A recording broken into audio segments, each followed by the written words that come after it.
Welcome to online classes. Fourth class, कैसे हैं आप सब? नए सेशन में आप सबका स्वागत है। ये आपकी बुक है फोर्थ क्लास की। एक ओवरव्यू देख लेते हैं इसका। यहाँ पर आपको अपना नाम लिखना है। ये आपका इंडेक्स है, ठीक है। चैप्टर के नेम्स भी हैं और पेज नंबर्स भी हैं इसमें।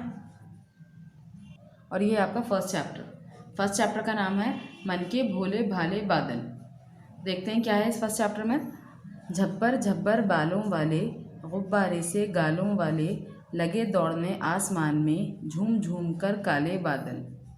कुछ जोकर से तोंद फुलाए, कुछ हाथी से सूंड उठाए, कुछ ऊँटों से कूबड़ वाले, कुछ परियों से पंख लगाए।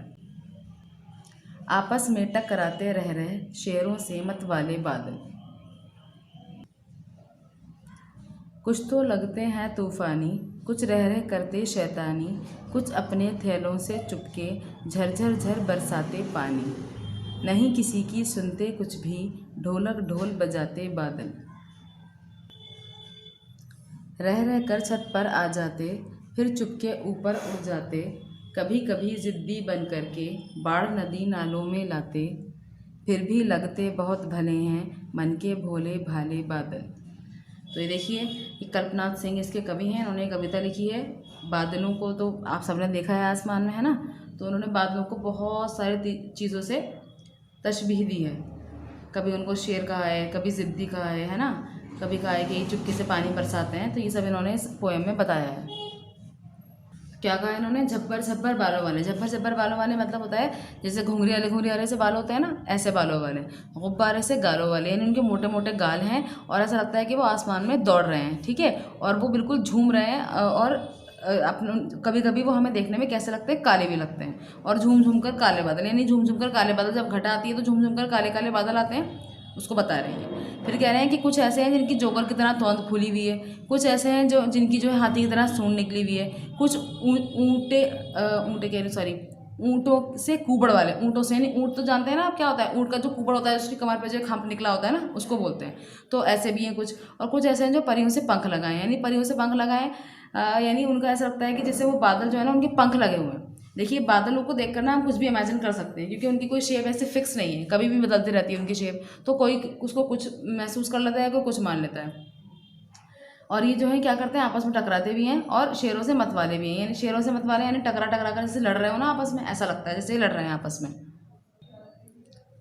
कुछ तो ऐसे लगते हैं जैसे बहुत तूफानी, यानी बहुत गरजेंगे, बहुत ज़्यादा बरसेंगे। कुछ ऐसे हैं जो रह रहकर थोड़ी थोड़ी देर के बाद शैतानी करते रहते हैं। जैसे ऐसा लगता है कि उन्होंने अपने थैलों के अंदर पानी भर रखा है और धीरे धीरे चुपके चुपके से वो पानी बरसा रहे हैं। यानी थोड़ी देर बारिश हुई, फिर रुक गई, फिर बारिश हुई, फिर रुक गई। ऐसा जब ऐसा होता है, जबकि बता रही हैं।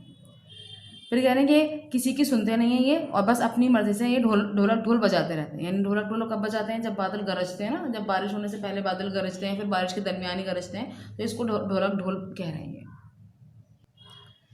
फिर कह रहे हैं कि ये रह रहकर हमारे छत पर आ जाते हैं और फिर ऐसा लगता है कि चुपके से कहीं ऊपर उड़ गए।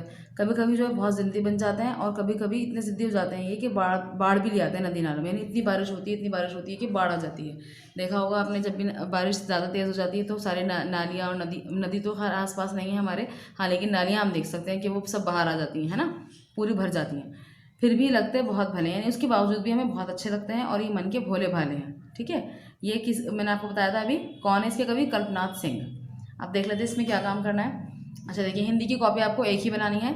जो भी काम मैं आपको बुक में करने के लिए दूँ वो बुक में करिएगा, और जो भी काम कॉपी में दूँ उसको सिंसियरली कॉपी में कीजिएगा, ठीक है। तो जो भी काम आपका होगा, ग्रामर का, क्वेश्चन आंसर्स का, जितना भी काम है वो सब एक ही कॉपी में आप करेंगे, अलग अलग कॉपीज मत बनाइएगा। तो ये है तुम्हारी समझ से। इसके अंदर आपको रीजंस देने, जैसे फर्स्ट है कभी कभी ज़िद्दी बन करके बाढ़ नदी नालों में लाते। ये इन्होंने पोएम की 2 लाइन्स दे दी हमें। आप पूछ क्या रहे हैं हमसे, ये बादल नदी नालों में बाढ़ कैसे लाते होंगे, है ना। तो ये क्वेश्चन बन गया। ऐसे अगला देखिए, नहीं किसी की सुनते कुछ भी, ढोलक ढोल बजाते बादल। तो इसके अंदर अब यहाँ पर 2 लाइन्स आ गई। फिर अब क्वेश्चन क्या है, बादल ढोल कैसे बजाते होंगे, ये क्वेश्चन है। फिर तीसरा है, कुछ तो लगते हैं तूफानी, कुछ रह रह करते शैतानी। तो अब ये दो लाइन्स हैं। फिर क्वेश्चन क्या है, बादल कैसे शैतानियाँ करते होंगे। तो ये 3 क्वेश्चन हैं आपके। क्वेश्चन समझ लीजिए इनको आप, ये चाहे गिव रीजंस, यानी आपको रीजंस देने हैं इसके अंदर। देख लेते हैं क्या है। आपको जो क्वेश्चन है वो बुक के हिसाब से उतारना है, यानी जो बुक में लिखा है वो क्वेश्चन पूरा लिखिएगा, पहले 2 लाइन्स लिखिएगा, उसके बाद ये जो क्वेश्चन है ये मैंने खाली यहाँ पर क्वेश्चन लिखा है, देख लीजिए ज़रा क्या है। बादल नदी नालों में बाढ़ कैसे लाते होंगे?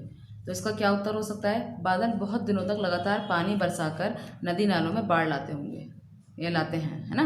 यानी जब कंटिन्यू बारिश होती रहेगी तो नदी नालों में बाढ़ आ जाएगी, तो ये इसका रीज़न है। उसके बाद अगला है बादल ढोल कैसे बजाते होंगे? अभी मैंने बताया था आपको कैसे बजाते हैं, जब वो गरजते हैं, आपस में टकराते हैं। जब बादल एक दूसरे से टकराते हैं तब बहुत ज़ोर से गरजने की आवाज़ होती है, कभी इसी गर्जन को ढोल की आवाज़ बताते हैं, ठीक है। उसके बाद तीसरा देखिए, बादल कैसी शैतानियाँ करते होंगे? बादल अपने थैले में पानी छिपाकर रखते होंगे और अचानक हम पर बरसा देते होंगे, और वह गर्जन करके और बिजली चमकाकर हमको डराते होंगे। ये उनकी शैतानियाँ यानी जो वो करते हैं। अब इसमें देखिए, इसमें क्या है, कैसा कौन, ठीक है। कैसा कौन में आपको क्या करना है, जैसे सूरज सी चमकीली थाली, तो सूरज सी यानी कैसी है, ये सूरज सी है, चमकीली है ना, सूरज के साथ चमकीला होता है, कौन है, थाली है, ठीक है। तो ऐसे ही अब रीड कर लेते हैं एक बार। चंदा सा गोरा चेहरा, हाथी सा भारी आदमी, जोकर सा हंसमुख बच्चा, परियों सा प्यारा बच्चा, गुब्बारे सा फूला मुंह, ढोलक सा मोटा पेट। ये बुक में ही करना है आपको, ठीक है। ऊपर वाले क्वेश्चन आंसर्स कॉपी में करना है, ये बुक में ही करना है। ये देखिए, ये आपके प्रश्न उत्तर हैं, प्रश्न उत्तर देख लेते हैं। फर्स्ट देखते हैं, तूफान क्या होता है, बादलों को तूफानी क्यों कहा गया है, ठीक है। तो पहले तो तूफान बताएंगे क्या होता है, तेज़ हवा को तूफान कहते हैं। अब दूसरा क्वेश्चन है, बादलों को तूफानी क्यों कहा गया है? बादलों को तूफानी इसलिए कहा गया है क्योंकि कभी कभी वे तेज़ हवा के साथ मूसलाधार बारिश लाते हैं, इसलिए उनको तूफानी कहा गया है, ठीक है। फिर अगला क्वेश्चन है, साल के किन किन महीनों में ज़्यादा बादल छाते हैं? तो जब बारिश होती है, हमारे यहाँ जब हम दिल्ली में रहते हैं तो दिल्ली में बारिश कब होती है, जुलाई अगस्त और सितंबर में होती है ना, लेकिन ज़्यादातर जो होती है वो जुलाई अगस्त में होती है। तो यही है इसका आंसर, जुलाई और अगस्त के महीने में ज़्यादा बादल छाते हैं, ठीक है। उसके बाद अगला देखिए, कविता में काले बादलों की बात की गई है, क्या बादल सचमुच काले होते हैं? तो हमेशा तो काले नहीं होते, जब सिर्फ घटा आती भी तो काले काले लगते हैं हमें बादल। तो अब देखिए, सभी बादल काले नहीं होते, कुछ बादल सफ़ेद भी होते हैं, ठीक है। जब खुला खुला आसमान होता है तो बादल सफ़ेद सफ़ेद नज़र आते हैं हमें। उसके बाद अगला देखिए, बादल किन किन रंगों के होते हैं? तो अब इसका उत्तर है, बादल सफ़ेद, काले और नारंगी रंग के भी दिखाई देते हैं। तो सफ़ेद और काले तो समझ में आ गया होगा आपको, है ना। नारंगी रंग के कब दिखाई देते हैं?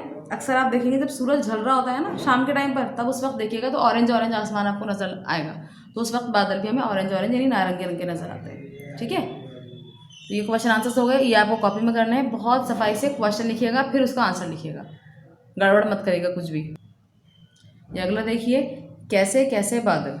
अब यहाँ पर आपको पिक्चर्स ड्रॉ करनी है, तरह तरह के बादलों के चित्र बनाने हैं। जैसे यहाँ पर काले काले डरावने बादल, तो यहाँ काले डरावने बादल बनाने हैं आपको, पेंसिल से ड्रॉ करके अच्छे से कलर करिएगा, ठीक है। फिर उसके बाद गुब्बारे से गालों वाले बनाने हैं, यानी मोटे मोटे जिनके गालों ऐसे बनाने हैं आपको, ठीक है।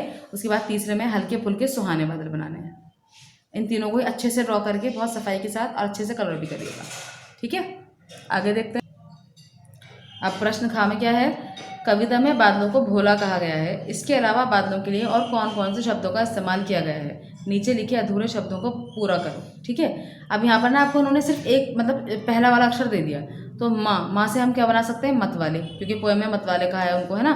जैसे यहाँ दे रखा है जी, तो जी से जिद्दी हो जाएगा, यहाँ से शैतान हो जाएगा, और तू से तूफानी हो जाएगा। तो ये चारों जो हैं क्या है, उनकी खुसूसियत है, यानी ये उनकी इन चीज़ों से उनको ये सब उनको कहा गया है।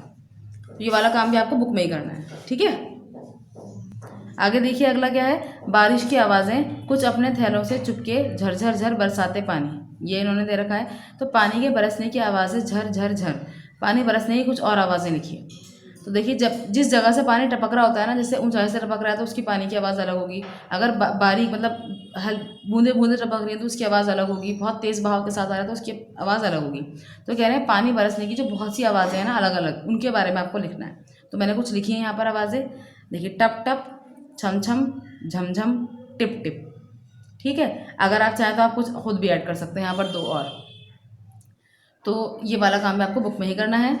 चैप्टर आपका कंप्लीट हो गया, उम्मीद है मुझे कि समझ आया होगा आपको। Thank you, thanks for watching, अल्लाह हाफिज़।